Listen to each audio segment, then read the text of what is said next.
Welcome to Media Melanie Talks TV. I'm Melanie, and today I'm back to talk about The White Lotus Season 3, Episode 7 on HBO Max. It's the penultimate episode of the season, and it's called Killer Instincts, which ties into the whole Gaitok storyline we've been getting all season. And while I will get more into that, it does seem like there is a very prominent focus on him, making me think he will be a very big key player in this shootout that does unfold in the finale. I will get more into that later. At the very end of this video, I'm going to give all of my final predictions for the finale, so make sure you stick around for the whole thing. But next week's episode is called Amor Fati, which translates into love of fate or love of one's fate. And with all of the focus on Chelsea saying she and Rick are soulmates, you guys, I never thought I would actually utter these words, but after this episode, I'm kind of team Chelsea and Saxon. I know, unbelievable, right? I have thought that Chelsea and Rick, like Chelsea said, they kind of are a yin and yang for each other. But there were just some subtle moments in here that makes me think perhaps Chelsea and Saxon are actually going to end up together. Saxon is somehow going to find peace, maybe redeem himself. But my biggest hope is if they do get together, can we please carry them over into season 4? We know Mike White does like to weave this thread amongst the seasons, even though it is an anthology show. But can we get some Chelsea and Saxon at another White Lotus destination next season? I mean, I kind of hope so.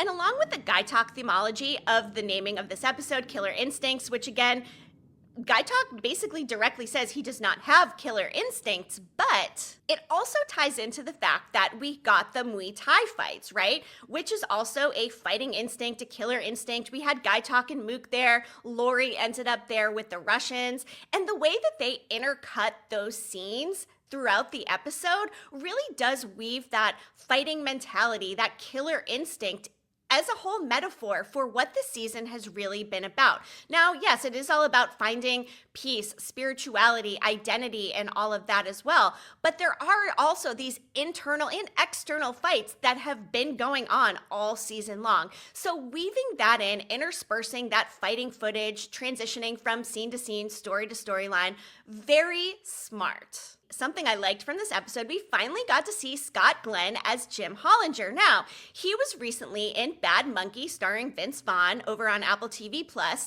and Michelle Monaghan, of course, who plays Jacqueline, was also in that show. But not only that, he was also in The Leftovers with Carrie Coon, so there are some definite show tie-ins by casting him as a character here, and I really liked him as Jim Hollinger, although I will say I was pretty surprised by the way all of that went down. It was not what I expected. And yes, I'm going to get more into that. But before I do, please go ahead, hit that like button, make sure you are subscribed. I'm going to be covering a new show on Apple TV Plus called Your Friends and Neighbors. It stars John Hamm, along with The Handmaid's Tale final season on Hulu. So make sure you stick around with me for more TV talk. And like I said, be sure to tune in throughout the whole video so that way you do not miss my finale predictions at the end. So let's start out with Gaitok and Mook. We finally get them going on their date. And by the way, Mook's dress, super adorable. Love that. I could picture myself wearing that on a nice summer day on vacation somewhere. Love the wardrobe. But essentially the conversation that Gaitok and Mook have is the fact that Gaitok does not have any killer instinct. He's too soft. He brings up that Buddha does not like violence, but Mook seems to be kind of picking away, thinking, you do have potential, Gaitok. Yes, you do have a tough side.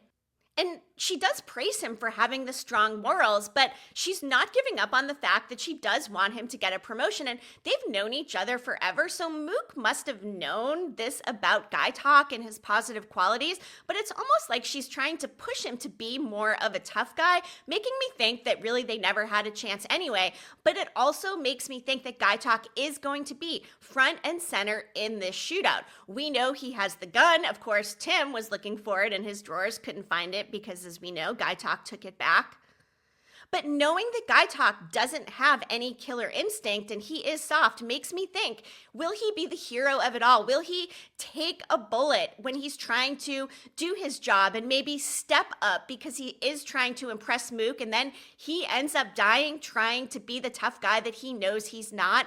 That would be quite ironic, especially just given the fact that he basically says he has no killer instinct. Or on the flip side of things, could Gaitok end up actually having the killer instinct after all, somehow bringing this instinct to the surface and maybe being the hero of it all and getting a big promotion, maybe becoming a bodyguard or head of security or something else and surprising all of us? Which one do you think it is? Do we think that Gaitok is going to continue being this softer character with morals who believes in Buddha and nonviolence, or will he step up and, I don't know, maybe actually have some killer instinct after all? Drop your thoughts in the comments. Now, speaking of the fights, Gaitok does recognize the Russians and the tattoo, and they have the flashback where he puts things together with Valentine having been on the motorcycle distracting him as the Russians came through and robbed the hotel. We also saw the loot that they stole from the jewelry store just sitting out at Alexi's apartment. I mean, first of all, wouldn't you think you'd do a better job hiding that and not just keep it out in the open? I mean, he probably didn't expect to have one of the hotel guests there, but he did, and Laurie saw what was there.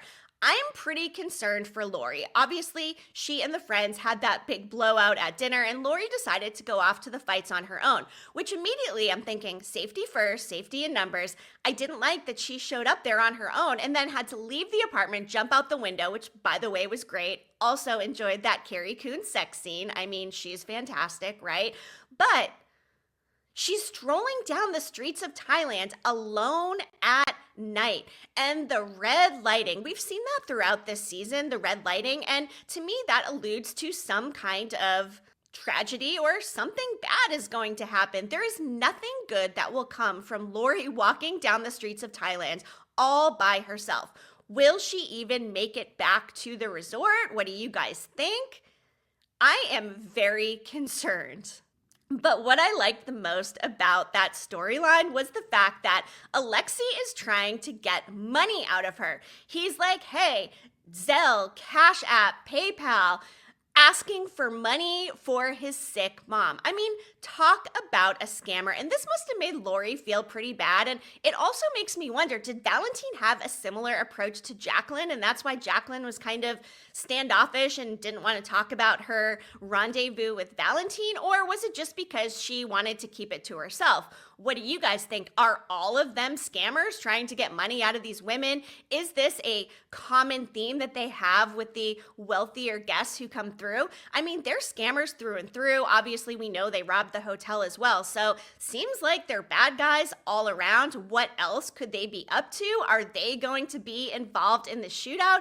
I mean, I think that would definitely make sense. Now, transitioning over to the friends, Jacqueline and Kate, something from a prior episode. When Victoria and Kate had that run-in where Kate's like, oh, hey, I met you, on this baby shower or whatever the event was on a boat, I believe probably in North Carolina, I would think, where Victoria lives. But is it possible that whoever Kate had talked to on the phone at one point this season, I believe she said something like, you won't believe who I ran into?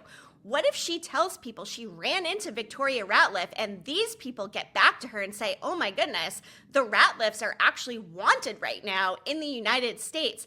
Is it going to come out that Tim Ratliff is in fact a wanted criminal?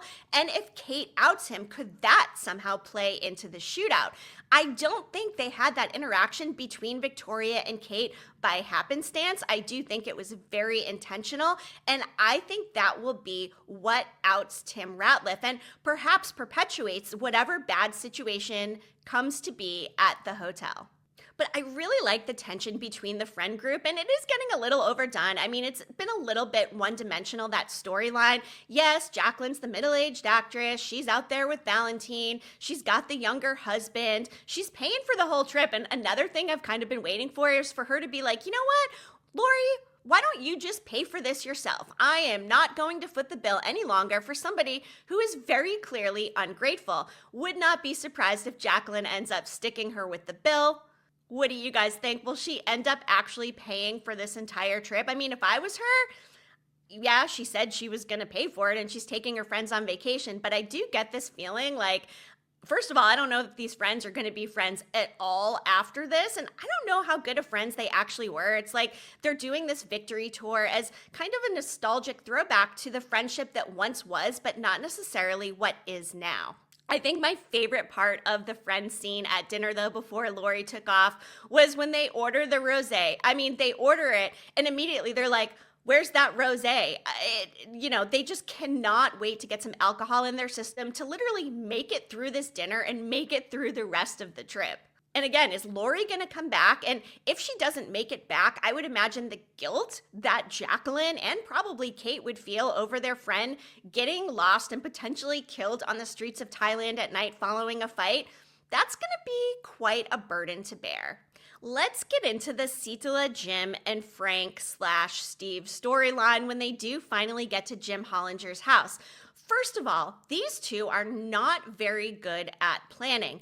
If they really wanted to make this seem authentic, like they really were vetting Sitala for a movie, come on, you could have done your homework, right? You could have mentioned which films. I mean, she's asking these questions like she's doubting it, but also I think she's so desperate to get whatever role this is, she's playing along with it. But when they start talking about it being based on her life and, the whole prostitute tie-in, I think something definitely starts to click with her like, hey, this doesn't make sense. Something is not adding up. This is not what Rick had initially told her about the director that he's working with and what the storyline would be in the movie. I mean, to me, this had scam written all over it. How did they not see through this? I got the feeling that Jim knew right when he opened the door, the way he was holding that cane. I think he recognized Rick right away. And I expected more when Rick finally got him in a room. I mean, he pushed the old man down in a chair. He had a gun with him. He wielded it at one point, didn't pull it on him or anything. But were you guys expecting more from that? Not that I wanted him to outright kill him, because I think that would have had a lot of ripples in terms of Rick in Thailand, and is Rick going to make it out? And I mean, there's still time for Hollinger to bring his people to the hotel and shoot Rick, and maybe that's how the shootout comes into play. But I didn't see him just pushing him over. To me, it fell a little bit flat. And then they go out and have this big night of debauchery. They've got the naked women, they've got the drugs, all kinds of stuff. And the way Rick was just sitting there with a smile on his face, do we think that he is going to indulge in all of these shenanigans? Or is he just satisfied with the fact that he got to approach the guy he thinks killed his father? Was that a smile of satisfaction and he's just going to run to get back to Chelsea, who he's not answering her phone calls? And I hate to see her so desperate, keeping on calling him not answering. It's very much a one-sided relationship, bringing me back to the fact that I wouldn't mind if Chelsea and Saxon got together. I think she'd be a great influence for him, the yin to his yang, similar to how she is for Rick. Now, she said she fell in love with Rick because the first night they met, he told her his entire life's story. But I don't know, did he leave something out? And do we think that Jim Hollinger knew Rick's mom? The way he repeated her name makes me think he knew exactly what Rick was talking about, and I am convinced that Rick is actually his son, and Jim knows this and was just so surprised about it. Rick didn't really give him an opportunity to speak. He kind of just confronted him and pushed him down in the chair, and the look on Jim's face, I mean, it just felt like there could have been more there, and I don't think that's the end of it. I've got to guess that him and Sitala will be back to talk to Rick at the resort, and there will be the reveal that, yes, Jim Hollinger is in fact his dad. In a sad twist of fate, though, I mean, what if, for some reason, Rick is involved in the shootout back at the White Lotus and never gets to actually have that closure? I think that could play out as well.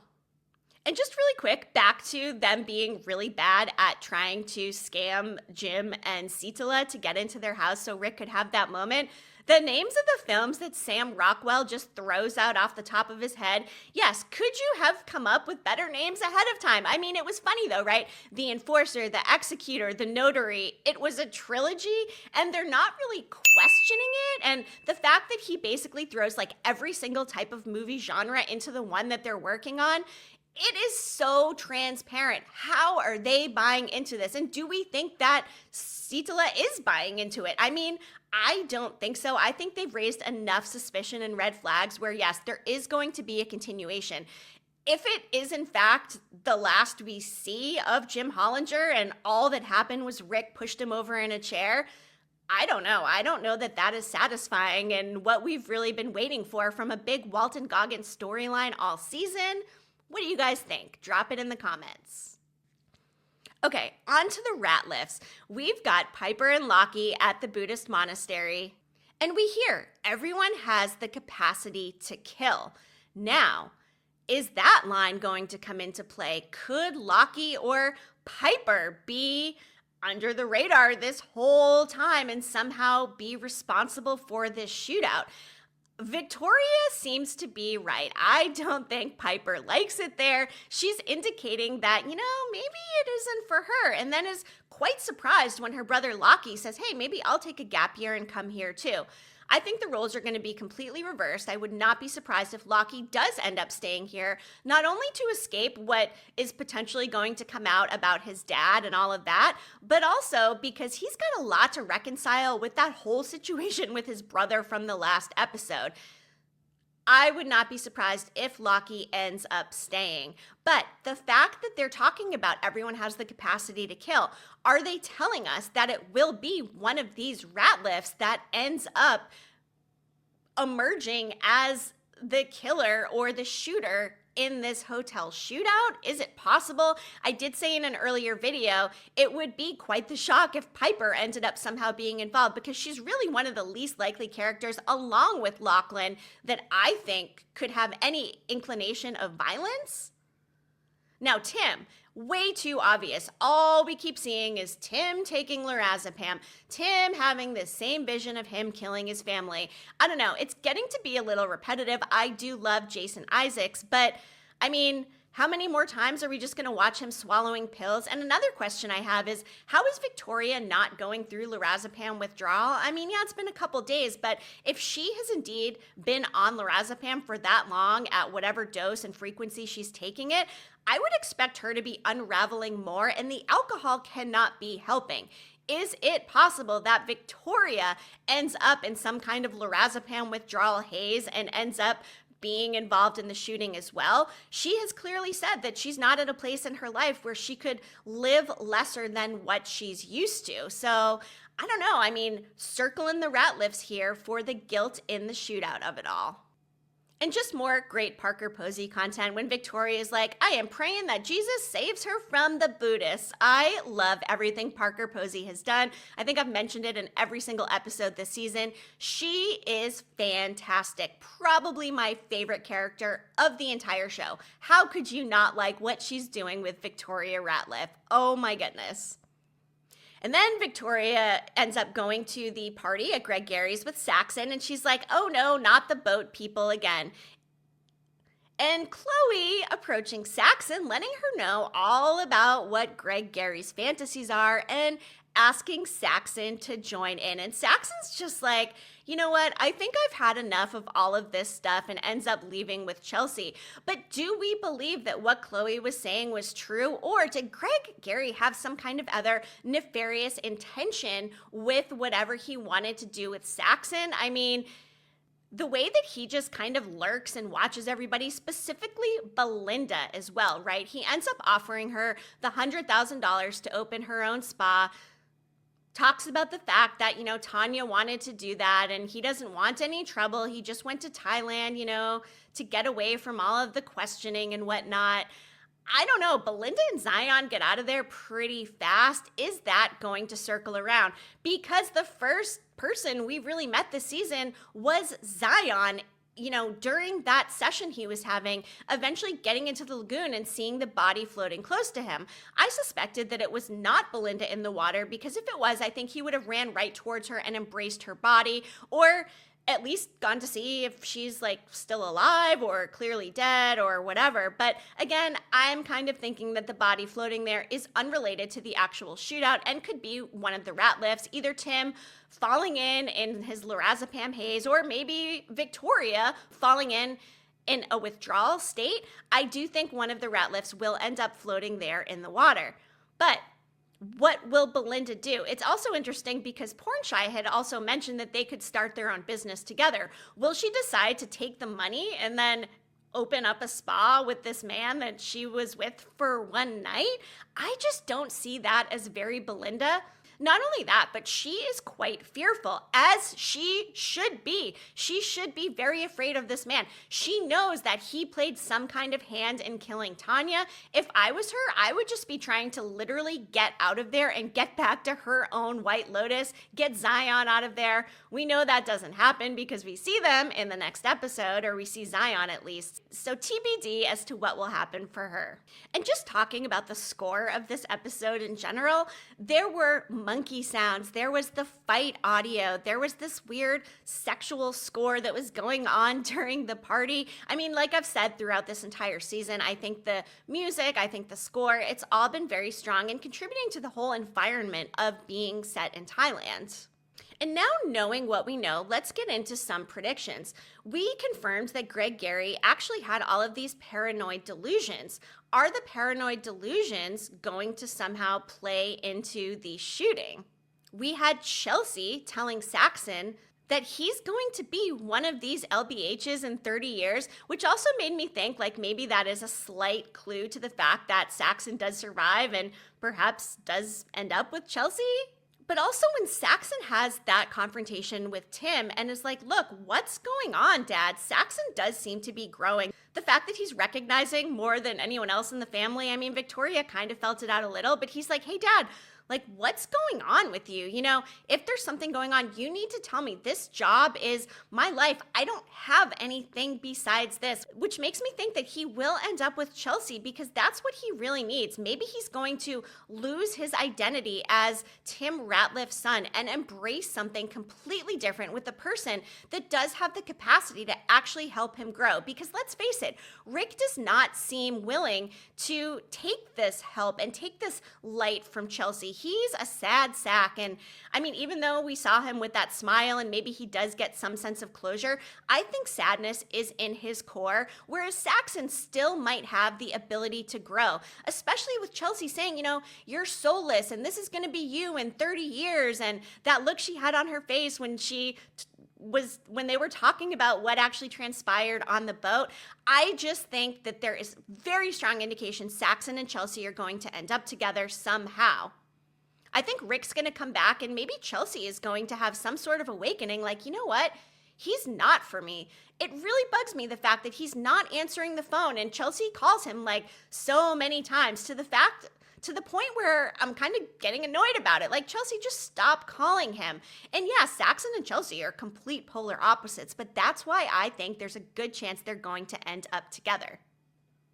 We also had Tim at one point asking Greg Gary about the meditation center, and it sounds like he thinks it's the real deal. Now, I've talked about this before too. Is it possible that maybe the Ratliffs as a whole don't end up going home and maybe Victoria and Piper are the only ones that actually want to go back? But once they realize that Tim is in big trouble, do they all stay in Thailand and make a new life there and use Greg Gary's formula as kind of a template for how to escape and live in Thailand?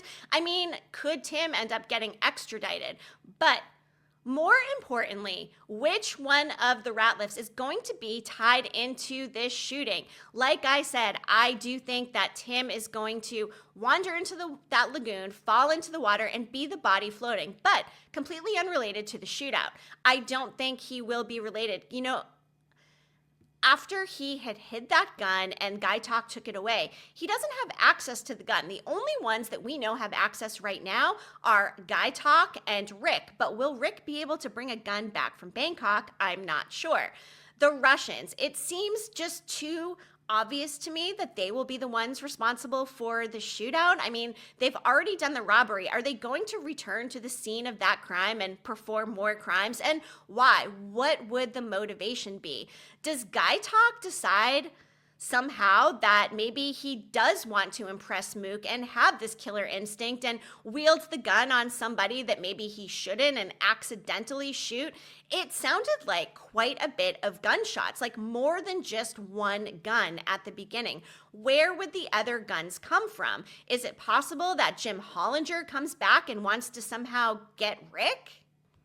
I keep going back to the way that he said Gloria Hatchet, like not as much of a question, even though it's a question, more of a confirmation of, oh my goodness, you're Gloria Hatchet's son and you're my son too? Is he going to confront Rick and somehow Rick ends up being in the crossfire, like I said, which would then allow Chelsea to propel her life forward and maybe into season 4 with Saxon, the most unlikely couple of all. I think they've been giving clues that that could actually happen, especially given the way Chelsea has shot him down, the way they are building this type of rapport. So I have very strong feelings that Saxon and Chelsea are going to end up together.